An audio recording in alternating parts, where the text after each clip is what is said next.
Hey everybody, Jason Burmis here, and welcome to part 3 of the Zombie Joe Show Town Hall Watch Along. Now, I know a lot of you saying, part 3, Jason, where were parts 1 and 2? Well, unfortunately, we got a strike on YouTube last week for some videos previously, and the Alex Jones interview in particular. If you want the skinny on that, that was today's video. But we have done 2 videos so far that are free over at Rockfin of this just monstrosity of what they're calling a town hall. It's obvious that this is propaganda, and these people, I mean, for instance, they were trying to say there were so many independents in the audience, and they're making this idea that the vaccine is such a wanted and in-demand thing. They're not talking about anything that could be construed as negative. Of course, Joe, being a feeble old man that has so many signs of dementia, is struggling through the whole thing, talking about Pinocchio's nose. And where we last left him, he had just promised a brewery owner, after he asked him about stimulus in the second round and how, you know, in the world was he going to be able to stay open. I believe he was in Pennsylvania. I could be wrong about that part. I believe he was East Coast, though. Okay? And he just babbled on, didn't say anything, and then said he wanted to get his information and said he'd mail him personally his plan. What? What is going on here? I mean, struggle bus is probably just a small word for it. So what we're going to do is we're probably going to break this up into 2 more parts. Okay, we're going to do it live, and we'll see how far we get, but it's very hard to watch this. I would assume from all the clips that I had watched previously of this train wreck that we're finally going to get into China. Now, before we get there, I want to remind everybody we're fully demonetized here, of course. We just got our first strike. We don't know how much longer we're going to be here. The Go Get funding is here because the GoFundMe was taken down. Okay? And who knows what's going to happen in the future. But $5, $10, $15, big donors, you're what keeping me going, because without you guys, I wouldn't have been able to put out all those videos this week over at Rockfin.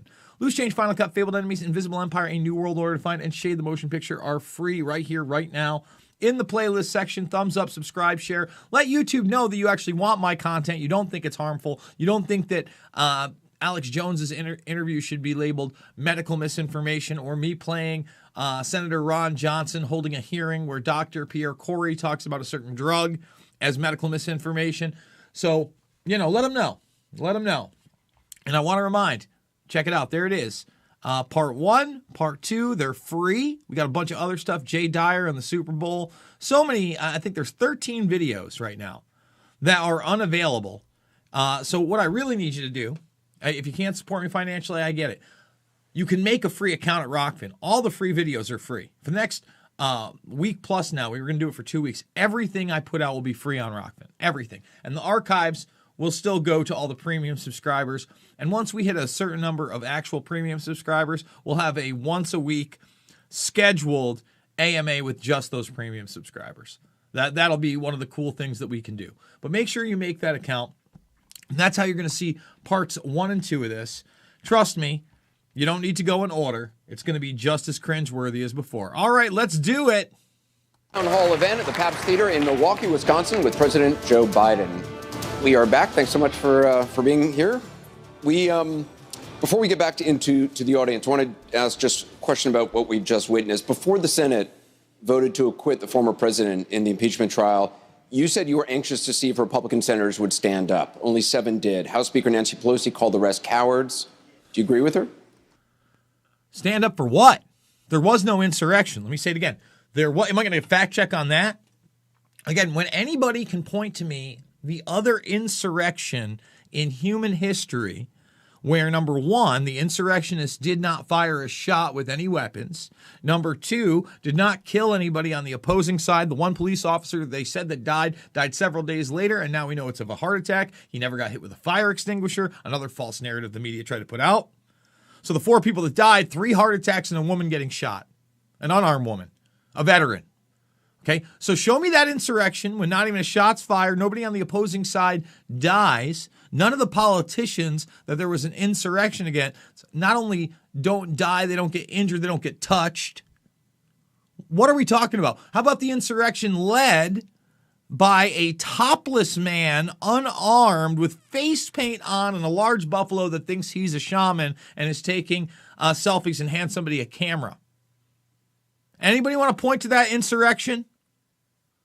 You know, and it's not like he's getting the camera after he's taken a bunch of lives and he's on a body stack, you know, because I'm sure you could find some crazy time in history, some horrible, actual, violent insurrection did happen, and somebody, you know, did have maybe some war paint on or what. But I bet you anything he wasn't a Q shaman, and it wasn't a selfie with, you know, some iPhone.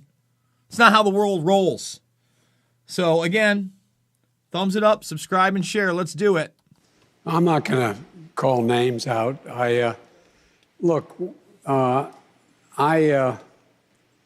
For 4 years, all that's been in the news is Trump. The next 4 years, I want to make sure all the news is the American people. I'm tired of talking about Trump. It's done. Senate Minority Leader Mitch McConnell said that the former president is, quote, still liable for everything he did while he was in office. If your Department of Justice wanted to investigate him, would you allow them to proceed? I made it clear that one of the things about one of the most serious pieces of damage done by the last administration was the politicizing of the Justice Department. Listen, politicizing of the Justice Department. The Justice Department is a fucking joke. I didn't trust the FBI in 2001 after I found out what they lied about in 9/11. I don't trust the Justice Department now. I don't trust Bill Barr. I didn't trust Robert Mueller. The DOJ is disgusting. It is the Department of Injustice. It is the cover-up crew. It is how Jeffrey Epstein somehow committed suicide twice. Well, he messed that suicide up the first time.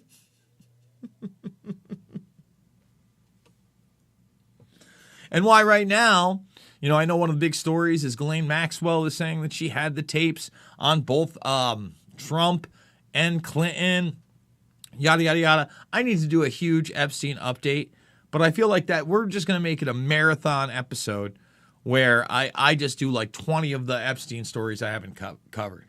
We'll do like an Epstein-a-thon trying to maybe move people over to Rockfin because I need you to make that free account, guys. Who knows how long we're going to be here. All right. So, I mean, the Justice Department, again, is as corrupt as it gets. Think about, they let this first impeachment even happen when they knew that Trump was asking the right questions of the Ukraine and they had Hunter Biden's laptop. Give me a break.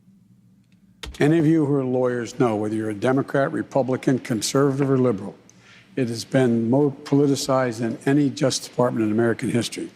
I made a commitment. I will not ever tell my Justice Department, and it's not mine, it's the People's Justice Department, who they should and should not prosecute. Their prosecutorial decisions be left to the Justice Department, not me.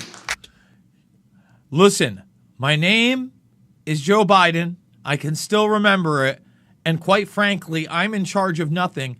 I take orders from the same predator class that is in charge of the Injustice Department.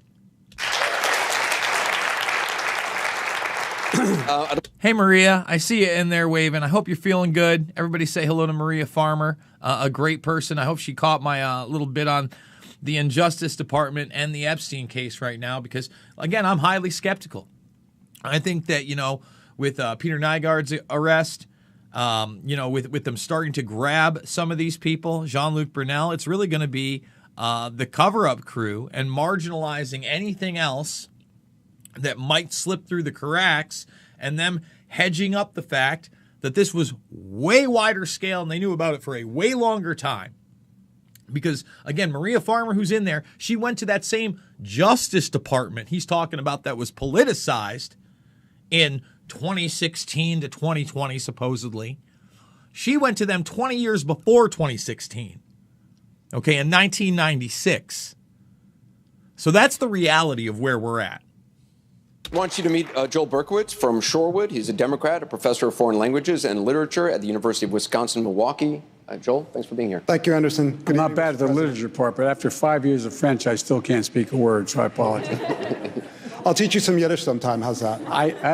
By the way, I understand a little bit of Yiddish. I'm sure you do. It would be a shanda if he didn't, but... More seriously, Mr. I love how it's a big comedy show to everybody. I mean, you notice how every time, I know if you didn't catch the other two, but every time Biden's got an introduction, he's got a little quip, or it's darling, or baby, or this. He's America's grandpa. I mean, my goodness. President, like millions of my fellow citizens, I was shaken by the attack on the Capitol on January 6th. What attack? Come on. I keep telling you about it. Again, there are people that broke the law. That we have the footage of the worst of the riot cop stuff from outside, the most prolonged of it. Can we stop being in imagination land? I really want to know about those people that I have their face and they're on camera. And I just saw, for instance, the body cam footage of the guy with the stick.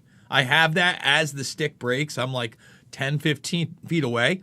Did they arrest that guy? Who is that guy? I mean, come on.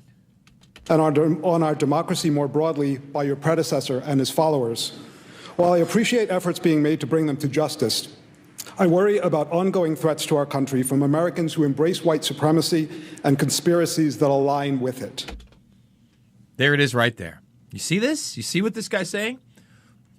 That embrace white supremacy. And now Joe Biden's going to tell you, that's right, we're going to tell you about white supremacy and the white supremacy rise and how that's the big issue in 2021. It's not the big issue in 2021.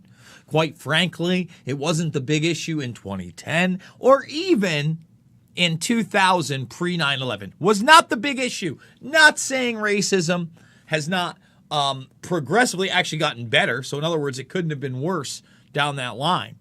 But even early 2000s, late 90s, culturally, if you were a bigot and a racist, it didn't fly.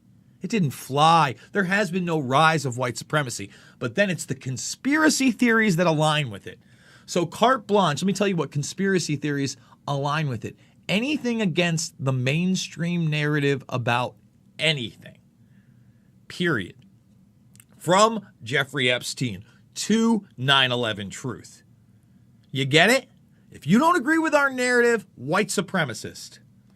What can your administration do to address this complex and wide-ranging problem? It's complex, it's wide-ranging, and it's real. I got involved in politics to begin with because of civil rights and opposition to white supremacists, the Ku Klux Klan. Are you listening to this guy? He's telling you he got into politics to fight white supremacy and the Ku Klux Klan. One of his mentors was Robert Byrd, a high-ranking member in the KKK. He spoke at several funerals of former KKK members. Into the 90s, he voted pro-segregation. He talked about his not wanting his children to live in a racial jungle. What planet are we living on? You know, I got some flack from the hardcores pre-election for how much I was covering what ended up, people interpreting as totally pro-Trump and, Jason, you're getting too MAGA trained. It's because I didn't want to have to do videos like this. If you think about it, I didn't do a ton of Trump watch-alongs. You know what I'm saying? However, I would say in the last year, I probably did a ton more Democratic primary and Biden watch-alongs, right? It wasn't until Trump actually lost the election that we really started, I did the farewell address and all that other stuff. But guys, I mean, look at what I'm watching. I'm watching a massive gaslight from an establishment racist, okay, who worked on behalf of predator classes, now trying to portray himself as a civil rights hero. My God. And the most dangerous people in America continue to exist. That is the greatest threat to terror in America, domestic terror. And so That is the greatest threat to terror in America, domestic terror. He can't even get the lines out right. And seriously, listen to what the man said. He's struggle busting here. Let's bring it back. The Ku Klux Klan and the most dangerous people in America continue to exist. That is the greatest threat to terror in America, domestic terror. And so I would make sure that my Justice Department and the Civil Rights Division is focused heavily on those very folks. And I would make sure that we, in fact, focus on how to deal with the rise of white supremacy.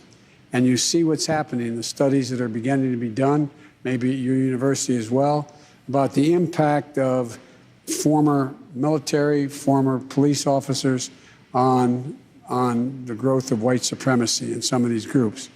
You may remember in one of my debates with the former president, I asked him to condemn the Proud Boys. He wouldn't do it. He said, stand by, stand ready, or whatever the phrase exactly was.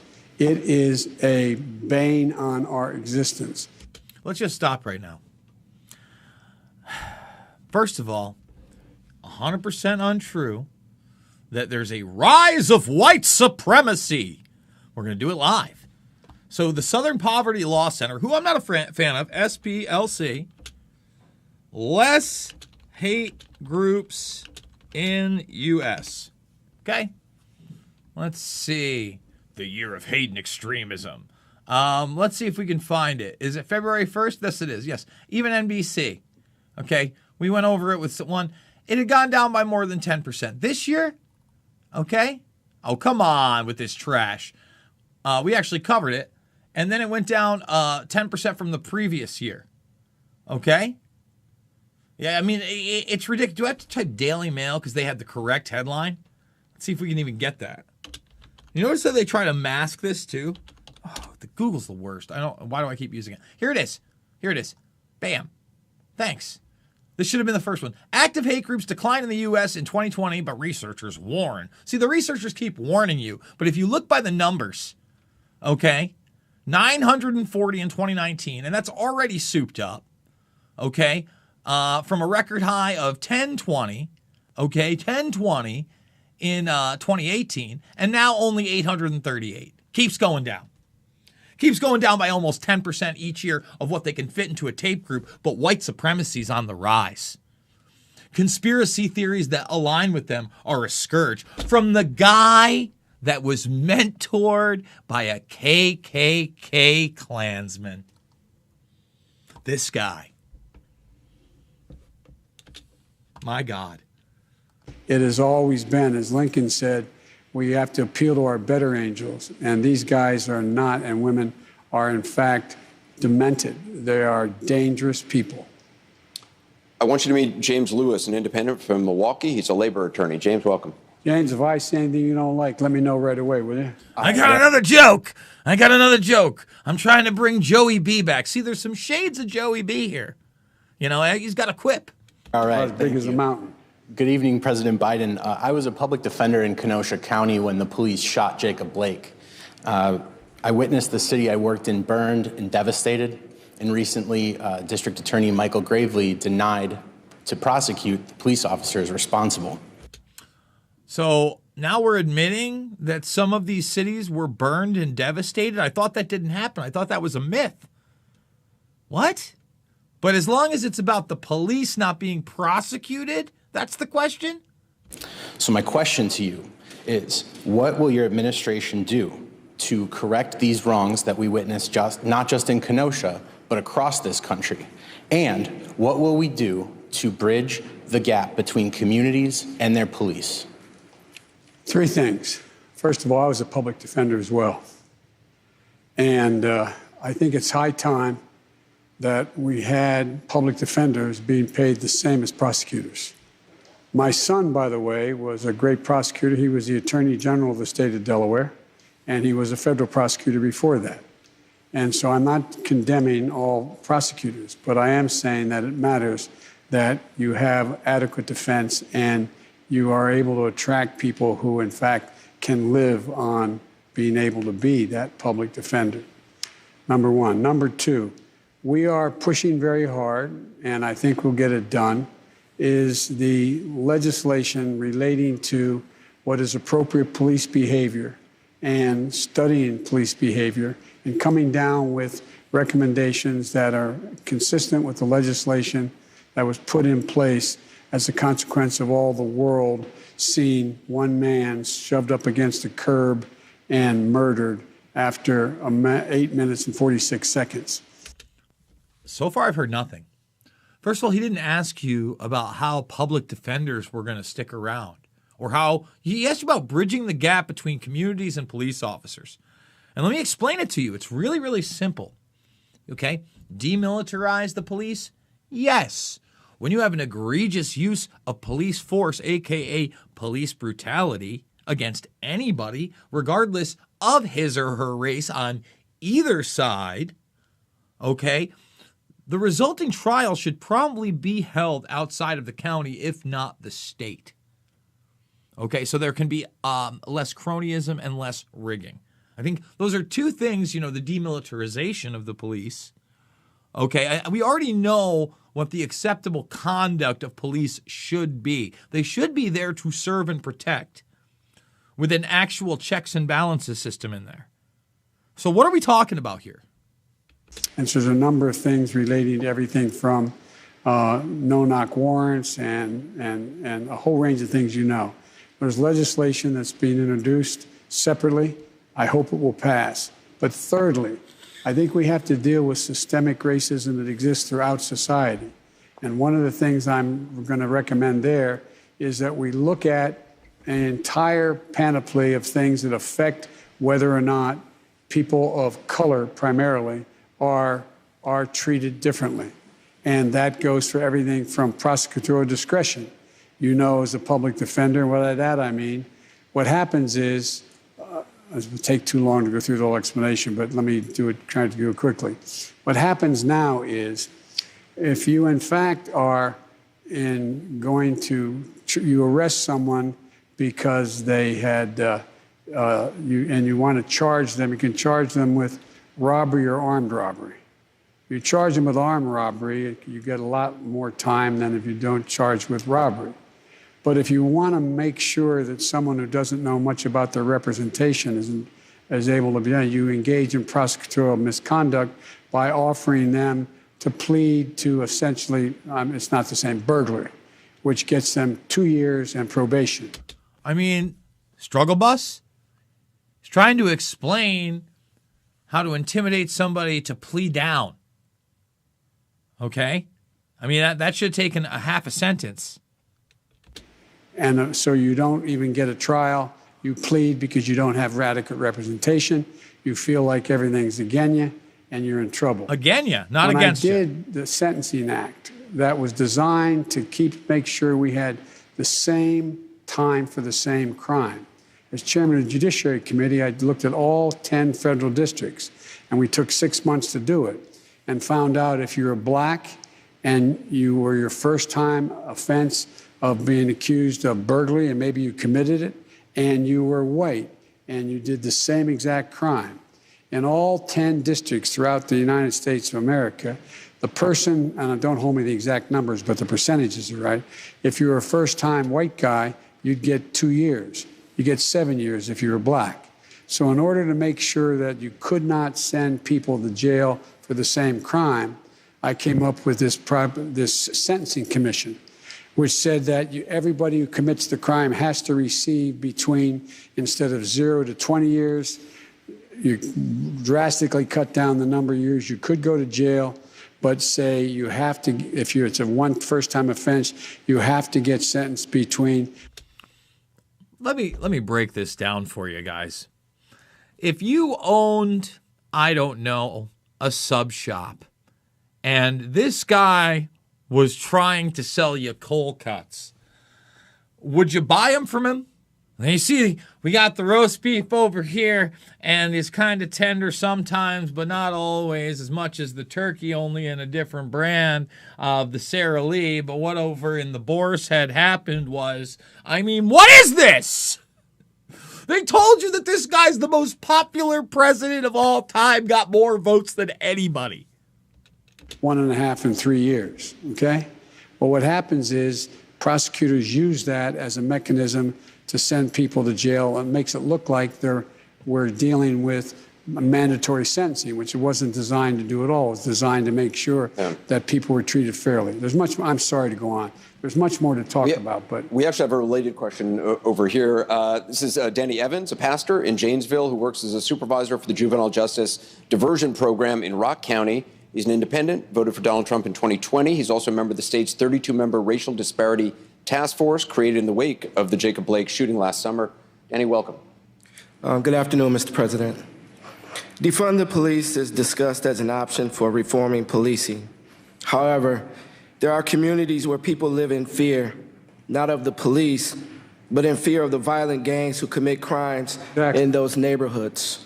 How can we be sure that we don't over-legislate police officers so that they can't do their job to protect the law-abiding citizens who live in these high-crime neighborhoods, and yet train officers to police with compassion?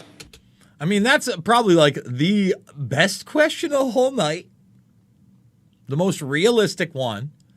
Okay. That's the most realistic question I've heard that still was in this, staged role.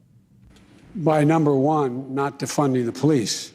We have to put more money in police work. So we have legitimate community policing, and we're in a situation where we changed the legislation. No one should go to jail for a drug offense. No one should go to jail for the use of a drug. They should go to drug rehabilitation. Drug rehabilitation. Well, I'm waiting. I'm waiting on that one, Joe. Number one. We should be in a position where we change the system of sentencing system to one that relates to a notion of, they should tell you that, is related to making sure that what you do is you focus on making sure that there's rehabilitation.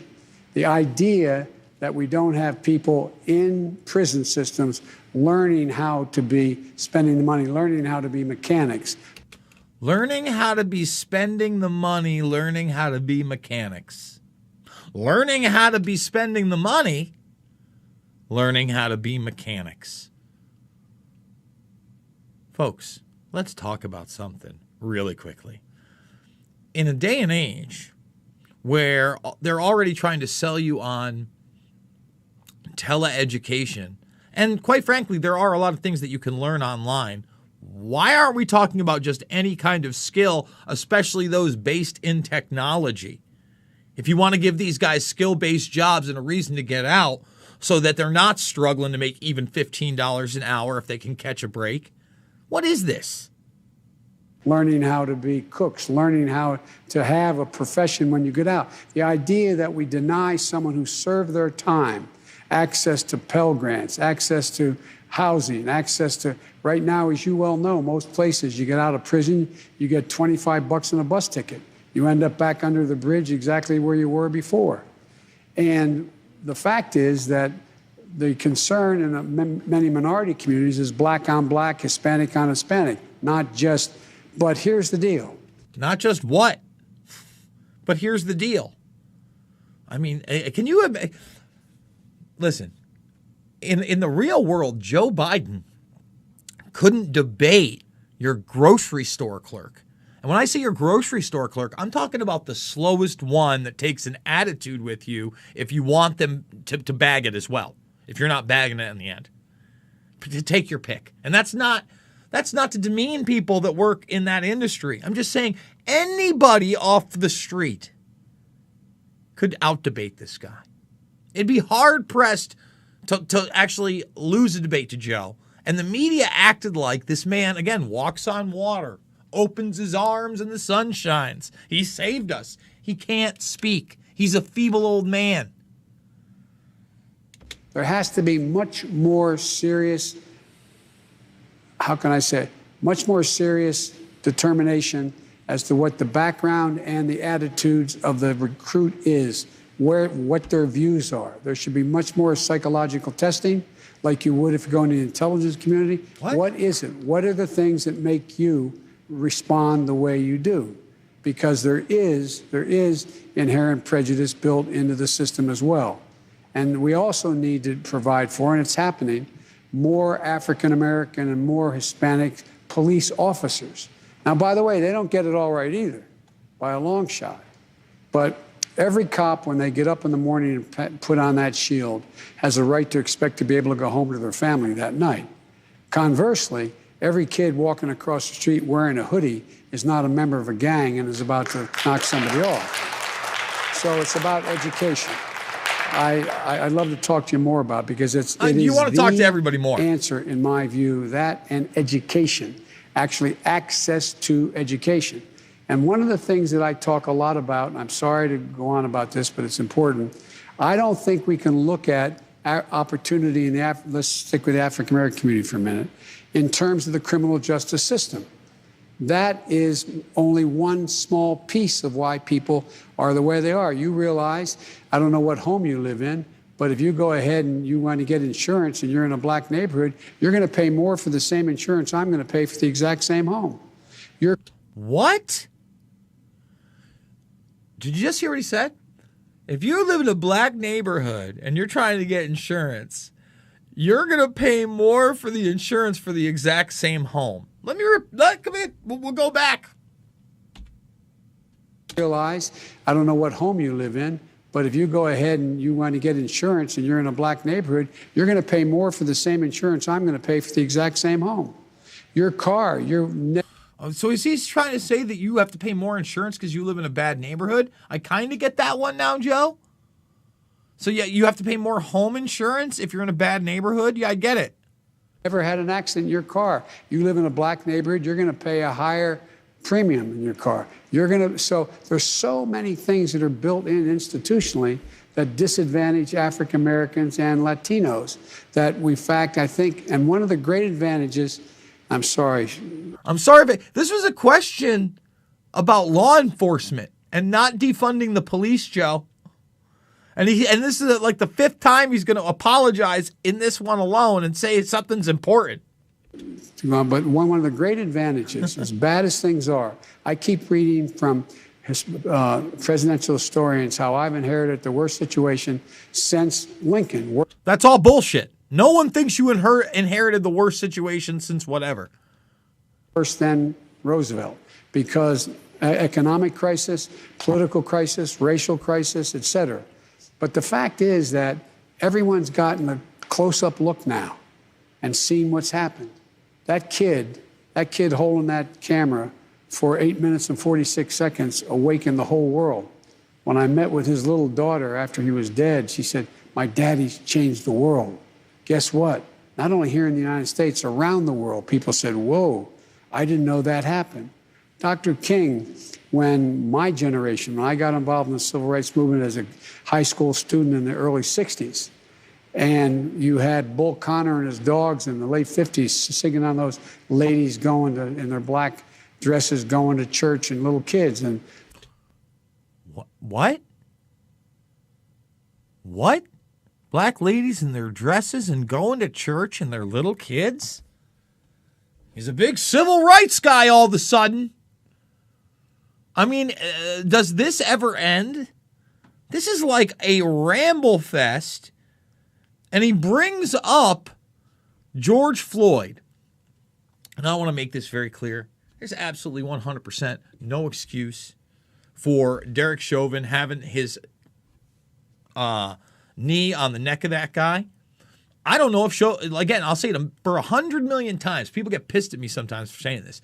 I don't know Chauvin's a racist. He might be. I have no clue. I do know he worked with that guy.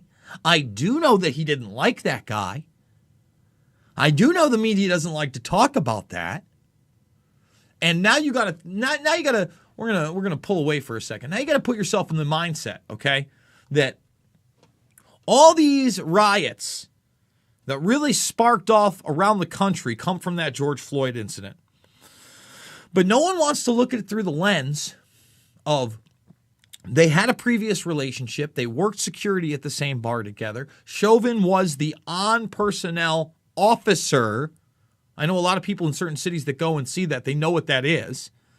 And if you're a guy like Chauvin and you already don't like George Floyd For whatever, could be personal reasons, could be the fact that the guy had a lot of priors. I don't know. I read in one of these articles, Chauvin liked one of the girls that Floyd was dating. I don't know.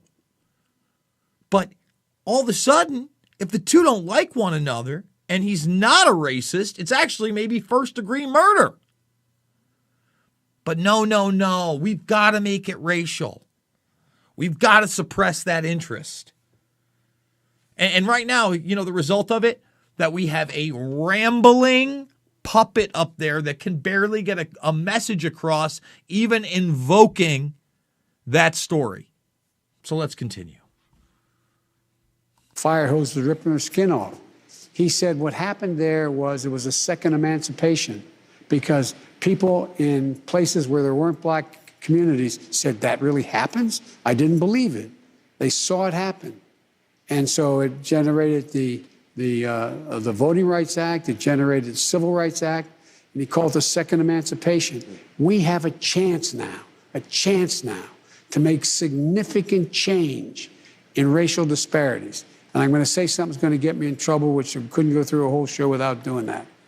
And that is that, think about it. If you want to know where the American public is, look at the money being spent on advertising. Did you ever 5 years ago think every second or third ad out of 5 or 6 you'd turn on would be biracial couples? No, I'm not being facetious. The reason I'm so hopeful is this new generation. They're not like us. They're thinking differently. They're more open. And we got to take advantage of it. I want you to... I'm sorry. I want you to meet Laverta Martin, a Democrat. I'm sorry. I rambled on forever. I didn't answer the question in any meaningful way. I'm sorry. I mean, first of all, 5-6 years ago, plenty of biracial couples on television, not only in commercials, but just about everywhere. I mean, why are we acting like we've come that far? I mean, come on. I mean, if you want to talk about, you want to get into it, I remember this big controversy, probably early 90s, maybe even late 80s. Madonna, making out with a black man, and then they had the burning crosses in Like a Prayer. Huge scandal at the time. That was groundbreaking. Okay? That was something that was like, whoa, this is something new in the culture. But that was 25, 30 years ago. You know what I'm saying? I mean, come on. Democrat from Mequon, or Mequon. Mequon, sorry. Laverta is a certified nurse midwife. Welcome. Good evening, Mr. President. Our nation's experiences with and through COVID-19 and other recent tragedies have strengthened the foundation of division among Americans. What are your immediate and tangible plans to address how deeply divided we are as a nation? I take issue with what everybody says about the division. For example, my plan on COVID, 69% of the American people support it. No, 69% of the American people don't support it, Joe. I don't know. Like, why are you bending over and getting like a retard? I don't know what to say. I don't, you know what? Shouldn't even say that word. It's a disservice to those born with mental challenges. I mean, what are you talking about? Your plan? No. If you went door to door across the country, the vast majority would be like, yeah, we want all the restrictions gone. Yeah, we're sick of this. No, we don't want the vaccine. That's the reality. Your polls are rigged. I mean, come on. 69. In this state, recent poll, 60%. 60%. 45% of Trump voters and 55% of Republican voters. The nation is not divided. You go out there and take a look and talk to people. You have fringes on both ends, but it's not nearly as divided as we make it out to be. And we have to bring it together. You may remember how trouble I got in. I said there were 3 reasons I was running. 1, to restore the soul of the country, decency, honor, integrity, talk about the things that matter to people, treat people with dignity. Secondly, I said to rebuild the backbone of the country, the middle class, and this time bring everybody along and have a chance. And the third reason was to unite the country. Well, in my own primary, I got unite the country. What are you talking about? You cannot function in our system without consensus other than abusing power at the executive level. So I really think there's so many things that we agree on that we don't focus enough on. And that's in large part, I think, because we don't just condemn the things that are so obviously wrong. Yeah, like allowing authoritarian dictates to tell us when we can be on the street, or what we have to put over our face, or what medicines we can put in our body, or even talk about on the internet, Joe. I'm going to just eat it right there. All right, that's part 3, people. I want to remind everybody we're not only fully demonetized here on YouTube, we got our first strike, and that's where we were for the week. So $5, $10, $15, big donors. Couldn't do it without you. We're doing the Go Get funding because the GoFundMe is no mas, no way, no how. All the documentary films are free. Loose Change, Final Cut, Fabled Enemies, Invisible Empire, A New World Order Defined, and Shade the Motion Picture right here, right now in the playlist section. Guys, go make the free account now. Now, again, where was I for 7 days? I was on Rockfin. All the way from this one right here to 11/21 through all exclusive, all free. Go make the free account. The free account right now. Go watch Zombie Joe Struggles to Speak and the Zombie Joe Town Hall Part 2. That was Part 3. We'll wrap it up in a Part 4 coming up. I promise you that. And I do want to remind you to thumbs this video up, subscribe, and share. Let people know about the Burmese Brigade. Because, hey, I mean, we got a struggling, feeble old man out there, and we all know it. And we all know that I could be deplatformed tomorrow. I do want to remind people to check out my video explaining everything, including the Wall Street Journal article that could be coming up to maybe bury us. Who knows? See you on the flip.